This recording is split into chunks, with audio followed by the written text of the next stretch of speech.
کہ ان میں ویکسین کی باقیات موجود نہ رہیں، کیونکہ آپ نے اپنے پاس موجود برڈز کی تعداد کے حساب سے ویکسین کی باقاعدہ کوانٹٹی منگوائی ہوئی ہے، لہٰذا کمی بیشی نہیں ہونی چاہیے۔ اب اس سپرے پمپ میں منرل واٹر اور ویکسین ان دونوں کا امیزہ موجود ہے، تو اب اگلے سٹیپ میں اس کو اوپر سے اچھی طرح سے ڈھانپنا، کور کرنا ضروری ہے تاکہ اس قدر ایئر ٹائٹ ہو جائے تاکہ جب اس کے اندر پریشر پیدا کیا جائے گا تو ہوا باہر نہ نکلے۔ پریشر جنریٹ کرنا اس لیے ضروری ہوتا ہے تاکہ جتنی بھی مقدار میں ہم نے اس کے اندر ویکسین اور منرل واٹر مکس کیا ہوا ہے اس کو اچھے طریقے سے ساری کی ساری غذا کے اوپر باقاعدگی سے سپرنکل کیا جا سکے، بکھیرا جا سکے۔ 1 لیٹر پانی کو سپرے کرنے کے لیے یہاں تک کا پریشر کافی ہے۔ اس کے بعد آپ نے وہ والی غذا جو اپنے پہلے کسی پولی تھین یا صاف ستھری جگہ پہ بکھیری تھی اس کے اوپر اس طریقے سے سپرے کرنی ہے کہ ایک بھی دانہ ایسا نہ رہے کہ جس کے اوپر منرل واٹر اور پانی کا آمیزہ نہ لگا ہو۔ سپرے نوزل کو فیڈ سے کم از کم 1 یا 1.25 یا 1.5 فٹ اوپر رکھیے گا۔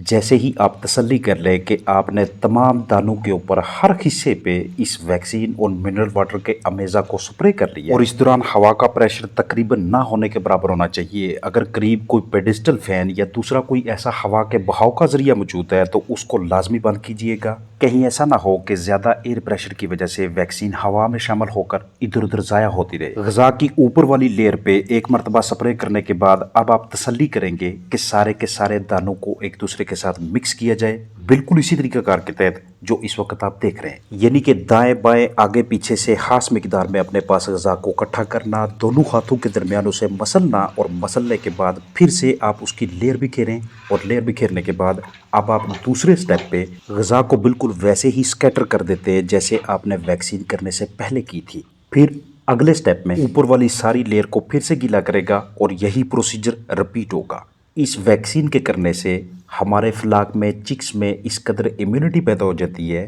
کہ آنے والے ہفتوں میں کسی بھی ٹائم پہ پروٹوزوا کی بہتات ہونے کی وجہ سے ان میں کوکسیڈیوسس یعنی کہ خونی پیچس جیسی بیماری پیدا ہونے کے امکانات بڑھتے ہیں، تو اس کو رزسٹ کیا جا سکے، اس بیماری کے خلاف لڑائی کی جا سکے اور اپنے جسم کو اس مہلک مرض سے بچایا جا سکے۔ کم از کم 3 مرتبہ اور زیادہ سے زیادہ 5 مرتبہ آپ کو یہ عمل کرنا چاہیے کہ ویکسین سپرے کی ہے، مکسنگ کی ہے، پھر سے اکٹھی کر کے پھر لیئر بکھیرنی ہے اور اس کے اوپر پھر ویکسین کرنی ہے، کیونکہ آپ اپنے فلاک میں امیونٹی پیدا کرنا چاہتے ہیں، اس لیے کسی بھی مرحلے پہ آپ کسی قسم کی کوتاہی نہیں کرنا چاہیں گے۔ اگر بیچ میں کچھ غذا اس طرح کی رہ جاتی ہے کہ جس کے ساتھ ویکسین شامل نہیں ہوتی تو آپ کے فلاک میں کچھ برڈز بھی ایسے ہی ہوں گے کہ جو اس غذا کو کھانے کے بعد اپنے اندر امیونٹی پیدا نہیں کر سکیں گے، ان کے اندر کاکسی آنے کے امکانات بھی بڑھیں گے اور ان کی وجہ سے باقی کے ساتھی بھی متاثر ہوتے جائیں گے۔ اب آپ نے جتنی تعداد میں فیڈ اپنے برڈز کو تقسیم کرنی ہے اسی حساب سے آپ اس کو بیگز کے اندر ڈالتے جائیں گے۔ آخر پہ غذا کی جو باقیات یا پاؤڈر وغیرہ بچتا ہے وہ بھی بیگ میں ڈال لیجیے گا۔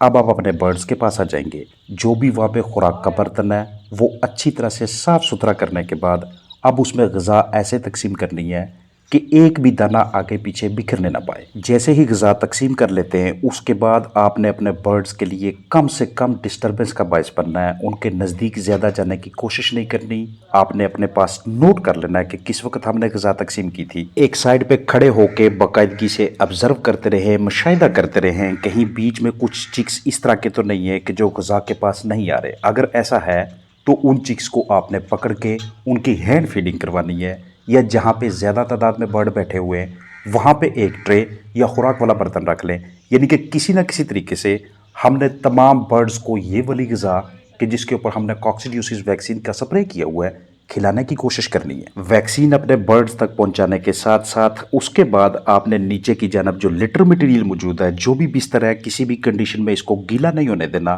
کیونکہ اس میں اگر نمی بڑھتی ہے، موئسچر بڑھتا ہے تو یہ بھی ہمارے برڈز کی انٹسٹائنز کو، نظام کے مختلف حصوں کو خراب کرنے کا باعث بنتا ہے۔ ویکسین کروانے بستر کو صاف اور خشک رکھنے کے ساتھ ساتھ ایک جو بہت ہی امپورٹنٹ فیکٹر ہے وہ یہ کہ آپ نے اپنے برڈ کی سپیس کو، جگہ فی پریتا کو وقت کے ساتھ ساتھ کھولنا ہوتا ہے، کیونکہ جو چکس، جو فلاک اوور کراؤڈڈ ہو جاتا ہے یعنی کہ تنگ جگہ پہ رہتے ہیں، ان کے اندر بھی کوکسیڈیوسس کی آؤٹ بریک، اس بیماری کے پھلے پھولنے کے امکانات بڑھتے رہتے ہیں۔ ایک طرف فیڈ پہ ویکسین سپرے کر کے وہ آپ اپنے برڈز کو کھلا رہے ہیں اس کے ساتھ ساتھ پانی کے برتنوں میں آپ نے اپنے برڈز کے لیے تازہ اور صاف ستھرا پانی بھر کے رکھنا ہے، تاکہ جیسے ہی برڈز غذا کھا لیتے ہیں اس کے بعد ان کے لیے پلین واٹر دستیاب ہو، یعنی کہ اس دوران آپ پانی میں organic acids, antibiotics, bleach یا دیگر ایسی اشیاء استعمال نہ کیجیے گا کہ جس کی وجہ سے ویکسین کی اثر پذیری متاثر ہونے کے امکانات موجود ہوں۔ آپ ملٹی وائٹامنس، امیون بوسٹرز اور دیگر لیور ٹونکس وغیرہ دے سکتے ہیں۔ اپنا خیال رکھیے گا۔